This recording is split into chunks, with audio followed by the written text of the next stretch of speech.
जेठानी से लिया ससुराल। सोलापुर में सुनीता के पति की एक्सीडेंट में मौत हो गई। उसके बाद वो अपने बेटे हर्ष के साथ ससुराल में अकेली रहती थी। उसका और कोई नहीं था, इसलिए मजबूरी में उसे अपने देवर मनोहर और देवरानी काजल के साथ रहना पड़ा। काजल का घर पर राज चलता था और सुनीता के लिए ये ससुराल किसी जेल से कम नहीं था। काजल ने सुनीता को घर के बाहर नौकरों वाले छोटे से कमरे में उसके बेटे के साथ रख दिया था। एक दिन सुनीता किचन में चाय बनाते हुए अपना हाथ जला बैठती है। जलने की वजह से वो दर्द से कराहने लगती है, लेकिन बिना रुके चाय ट्रे में रख कर बाहर लाती है, जहां हॉल में काजल और मनोहर अपने बेटे राहुल के साथ आराम से बैठकर नाश्ता कर रहे थे। अरे सुनीता, इतनी देर क्यों लगा दी? क्या चाय की पत्ती खुद उगाने आसाम गई थी? लगता है काजल भाभी अब बूढ़ी हो रही है। उनके हाथों में पहले जैसी फुर्ती नहीं रही। बस ला रही हूँ भाभी। हे भगवान, ये क्या कर दिया? चाय है या धोबी घाट का पानी है? लगता है भाभी को अब स्वाद की भी समझ नहीं रही। चीनी तो मैंने सही डाली थी भाभी, आप एक बार चख लीजिए ना। उफ, मेरे तो नसीब ही फूट पड़े, दिन की शुरुआत ही खराब कर दी। लगता है भाभी आजकल बस भगवान भरोसे खाना बना रही है। अब ये बेकार चाय पीकर मैं क्या दिन भर सिर दर्द झेलूं? मुझे माफ कर दो भाभी, मैं दूसरी बना देती हूँ। अरे अब रहने दे, तेरा बनाया कुछ ढंग का हो ही नहीं सकता। सुनीता कांपते हाथों से टूटे कप के टुकड़े समेटने लगती है। उधर हर्ष चुपचाप एक कोने में सहमा हुआ बैठा अपनी माँ की बेबसी देख रहा था। अब रात को सुनीता अपने कमरे में चुपचाप बैठी थी। हर्ष बिस्तर पर लेटे लेटे अपनी माँ के चेहरे की उदासी महसूस कर रहा था। माँ, तुम दिन भर इतना काम करती हो, फिर भी सब तुम्हें ताने मारते हैं। बेटा, औरत का काम यही है, सबको खुश रखना। लेकिन माँ, चाचा चाची तुम्हारे साथ बहुत गलत कर रहे हैं। अरे बेटा, अपने ही घर के लोगों से लड़ाई नहीं करते। पर माँ, मुझे अच्छा नहीं लगता। जब मैं बड़ा हो जाऊंगा तो तुम्हें इस दुख से निकाल लूंगा। बेटा, घर छोड़ने से घर नहीं बसते, प्यार से बसते हैं। लेकिन माँ, ये घर तुम्हारे लिए जेल जैसा बन चुका है। बस बेटा, मैं ठीक हूँ, तू इन बातों में मत उलझ। लेकिन मैं एक दिन सब बदल दूंगा। सुनीता हर्ष को सीने से लगाकर उसकी पीठ सहलाने लगती है, लेकिन उसकी आंखों में भी दर्द और बेबसी साफ झलक रही थी। अगली सुबह काजल अपने मैले कपड़े सुनीता के हाथ में पकड़ाती है। सुनीता चुपचाप कपड़े लेकर बाहर जाती है और धोने लगती है। तभी मनोहर रस्सी काट देता है और सारे कपड़े किचन में गिर जाते हैं। हे भगवान, देखो देखो, इसे कपड़े धोने भी नहीं आते। अब ये सारे कपड़े फिर से धोने पड़ेंगे, है ना भाभी? मैं फिर से धो दूंगी ये सारे कपड़े, कोई बात नहीं। अरे छोड़, जब हाथ पैर ही बेकार है तो कर ही क्या सकती है। माँ, हम यहाँ से चले क्यों नहीं जाते? बेटा, ये घर तेरा भी है, यूं छोड़कर नहीं जाते। एक दिन मैं इन सबको सबक सिखाऊंगा। अरे छोटा बच्चा भी अब बड़ा बड़ा बोलने लगा। अरे सुन, बड़ा आया माँ का हीरो बनने, जरा दूध के दांत तो गिरने दे पहले। काजल और मनोहर खिलखिलाकर हंसते हैं, लेकिन सुनीता के चेहरे पर चिंता की लकीरें गहरी हो जाती है। ज्यादा कपड़े धोने की वजह से अगली सुबह सुनीता को तेज बुखार आ जाता है, लेकिन काजल उसे उठाकर काम पर लगा देती है। कांपते हाथों से सब्जी काट रही सुनीता अचानक बेहोश होकर गिर पड़ती है। हाय राम, अब ये कौन सा नया नाटक शुरू हो गया? पानी डालो, खुद ही उठ जाएगी। माँ, माँ उठो ना। बेटा, मैं ठीक हूँ। जा अपनी माँ को बिस्तर पर सुला दे, और जब होश आए तो सब्जी काटने भेज देना। तुम लोग कितने बेरहम हो। अरे तू अभी बच्चा है, बड़ों की बात समझने में तुझे अभी समय लगेगा बेटा। मैं बच्चा नहीं हूँ, और अब मैं चुप नहीं बैठूंगा। अरे देखो तो, हमारे ही टुकड़ों पर पलने वाला अब हमें ही आंखें दिखा रहा है। अब वक्त आ गया है कि तुम सबका असली चेहरा सबके सामने लाओ। सुनीता अपने बेटे की आंखों में गुस्सा देखकर डर जाती है। उसे लगता है कि अब घर में कुछ बड़ा होने वाला है। रात के समय सुनीता बिस्तर पर लेटी हुई हर्ष के बारे में सोच रही थी। उसकी आंखों में चिंता और डर था। हर्ष के गुस्से की वजह से वो खुद को कमजोर महसूस कर रही थी। दूसरी ओर काजल और मनोहर मजाक करते हुए एक दूसरे से सुनीता की हालत देखकर उनकी हंसी उड़ा रहे थे। हर्ष को क्या पता इस घर में कौन सी औरत सही है और कौन गलत, लेकिन क्या सुनीता भी ना अपना बढ़िया टाइम पास करा रही है। सच में इसका बेटा बड़ा हो गया है तो अब उसके मुंह से बोलने की बारी भी आ गई। अरे बोलने दो ना, इन दोनों माँ बेटों की अकल चुन चुन के ठिकाने लगाऊंगी, देख लेना तुम। उधर दूसरी तरफ सुनीता को हर्ष की चिंता सता रही थी। बेटा हर्ष, तुम ऐसा कुछ मत करना, इस समय मैं बहुत तकलीफ में हूँ। माँ कुछ नहीं होगा, सब ठीक हो जाएगा। अगले दिन काजल फिर से सुनीता को काम पर लगा देती है। इस बार काम और भी बढ़ा दिया जाता है। उसको कपड़े धोने, खाना बनाना, बर्तन धोना, पोछा मारना, इन काम के साथ घर की साफ सफाई भी करनी पड़ती है। ये सब करके सुनीता बहुत थक जाती है, लेकिन फिर भी वो काम करती रहती है। हर्ष किचन में जाकर देखता है कि उसकी माँ को काम करने में बहुत परेशानी हो रही है।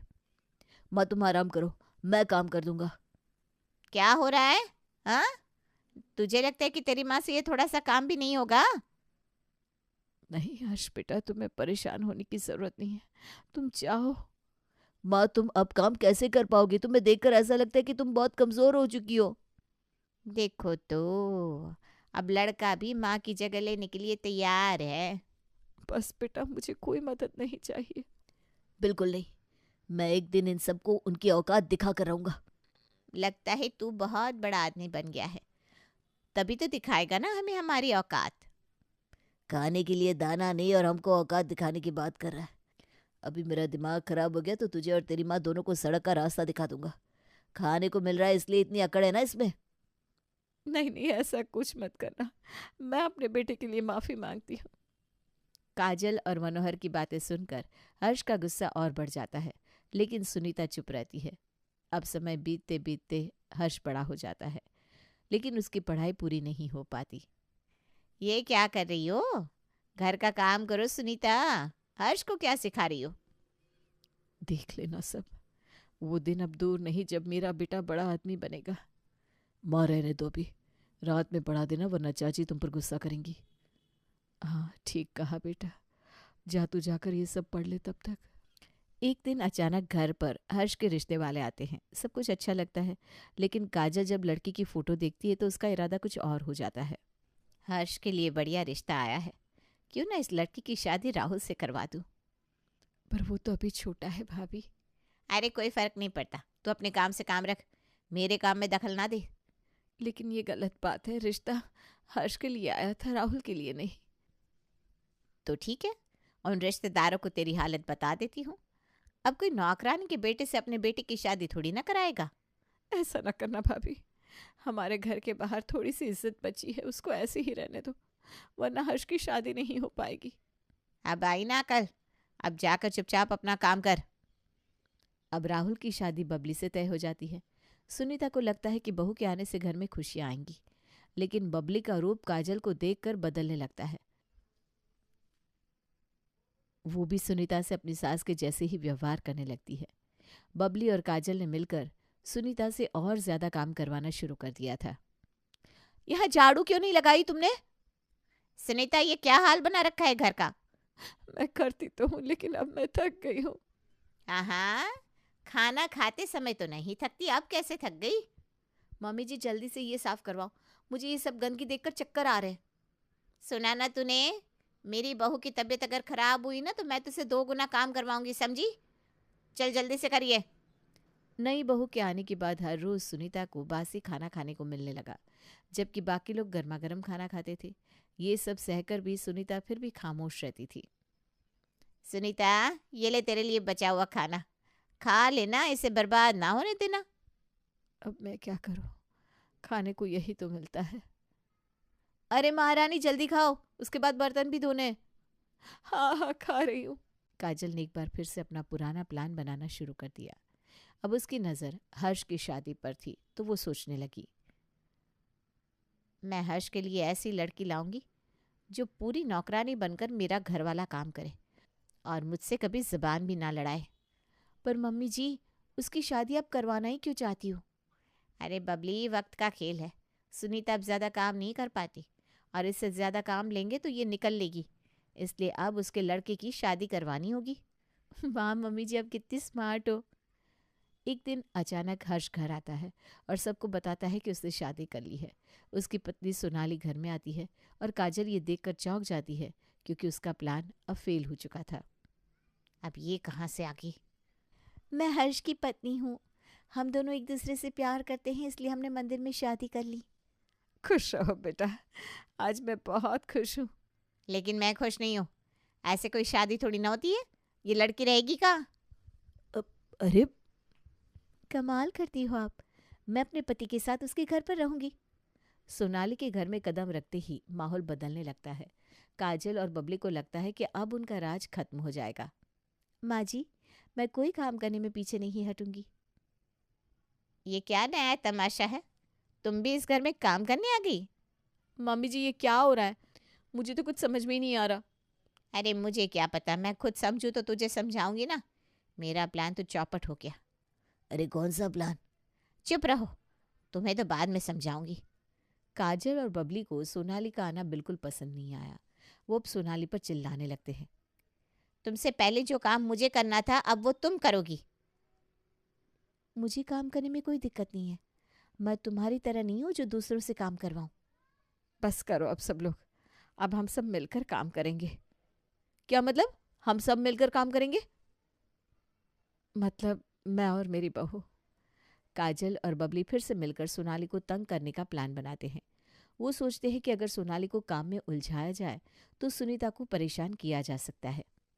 हम उसे परेशान करेंगे, फिर देखेंगे किससे काम करवाती है। हाँ, अब हमारे हाथ में सिर्फ एक ही चांस है, इसे गुमराह करना होगा। न जाने अब ये क्या होगा। ये दोनों मेरी बहू के साथ क्या करेंगी? बेचारी मासूम सी बच्ची है। एक दिन काजल अपनी हद पार करती है और सोनाली को ताने मारने लगती है। तभी सोनाली भी उसका जवाब देती है। यह देखकर बबली कहती है, अगर तुमने मेरी सासू माँ के काम में दखल दिया तो मैं तुम्हें छोड़ूंगी नहीं। मेरे लिए मेरी माँ जी की इज्जत से बढ़कर कुछ नहीं है, और तुम जैसी औरत, हाँ, उससे तो मुझे बिल्कुल डर नहीं लगता। तुम क्या समझती हो, तुम हमसे भिड़ोगी? अगर जरूरत पड़ी तो। वैसे मुझे तुम दोनों से डर नहीं लगता। एक दिन सोनाली को घर की सफाई करते वक्त एक ऐसा कमरा मिलता है जो काफी समय से बंद था। वो इसे खोलना चाहती है लेकिन काजल उसे रोक देती है। तुम इस कमरे में क्यों घुस रही हो? मुझे इस कमरे की सफाई करनी है। नहीं, इसकी सफाई नहीं होगी। मेरा कमरा साफ करो जाकर। ऐसा क्या है इस कमरे में? खैर अभी तो जाती हूँ, इसको रात में देख लूंगी। अब रात में सोनाली चुपके से उस बंद कमरे में जाती है और सारे राज का पर्दाफाश कर देती है। वो समझ जाती है कि काजल और मनोहर ने मिलकर पुरानी प्रॉपर्टी में धोखाधड़ी की है, इसलिए वो कमरे में सबूत ढूंढने लगती है। तभी उसको एक पुरानी सी धूल लगी फाइल मिलती है। ये कागजात, ये तो फर्जी प्रॉपर्टी के पेपर्स है। मतलब हर्ष के दादाजी ने प्रॉपर्टी के 2 हिस्से किए थे और चाचा ने चालाकी से नकली पेपर्स बनवा लिए। अब मैं इनका राज खोलूंगी। इन सबको नानी न याद दिला दी तो मेरा नाम सोनाली नहीं। अगले दिन सोनाली ने सबको बुलाकर काजल और मनोहर का सच सबको बताया। ये सुनकर हर्ष और सुनीता दंग रह गए। तभी मनोहर सोनाली पर चिल्लाने लगा और उसको धमकाने लगा। तुम नहीं समझोगी इन पेपर्स को, छोड़ दो इसे। ये नहीं हो सकता, तुमको ये फाइल कहाँ से मिली? क्या ये सब सच है? सोनाली, तुम्हें ये नहीं करना चाहिए था। मैं तुमको ये सब नहीं करने दूंगा। मैंने इस प्रॉपर्टी को पाने के लिए बहुत मेहनत की है। अब सोनाली ने सबको बताया कि वो पेशे से वकील है। ये सुनकर वो तीनों पूरी तरह से डर गए। उन्होंने कभी नहीं सोचा था कि उनके षड्यंत्र का खुलासा होगा। अब सोनाली ने न सिर्फ प्रॉपर्टी के राज का पर्दाफाश किया, बल्कि वो काजल और मनोहर को भी धमकाती है कि वे सब कुछ सही करें।